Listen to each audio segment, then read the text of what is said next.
વરસી રહ્યો છે। અલગ અલગ જિલ્લાઓમાં અવિરત વરસાદને કારણે અનેક એવા વિસ્તારો છે કે જે જળબંબાકાર થઈ ગયા છે। અનેક વિસ્તારમાં લોકોને હાલાકી ભોગવવાનો વારો આવી રહ્યો છે। અલગ અલગ તસવીરોના માધ્યમથી એ બાબત આપને જણાવીએ તો ખેરાલુ જે મહેસાણામાં આવેલું છે તે ખેરાલુ, ધરમપુર વલસાડ, પોરબંદર, ઉધના જે સુરતમાં આવેલું છે, આ ઉપરાંત દક્ષિણ ગુજરાતમાં નવસારી, આ ઉપરાંત કચ્છ, અમરેલી, છોટાઉદેપુર, વ્યારાના તાપીના વ્યારામાં, ઉપરાંત ભાવનગરમાં પણ અવિરત વરસાદને કારણે ભારે હાલાકીનો સામનો લોકોને કરવાનો વારો આવ્યો છે। अनेक जो कोजवे है, लो लेवल कोजवे है, पानी में गरकाव थयेला जोवा मळी रह्या छे, जेना कारणे अनेक गामों जे छे ते संपर्क विहोणा बनेला पण जोवा मळी रह्या छे।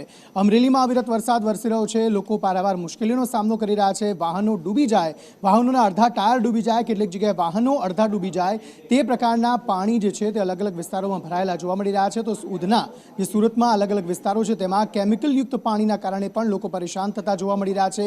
अलग अलग विस्तारो एवा पण छे के ज्यां खाडाओना कारणे અને પાણી ભરાઈ જવાના કારણે વાહન ચાલકો નીચે પડતા પણ લપસી જતા પણ જોવા મળ્યા।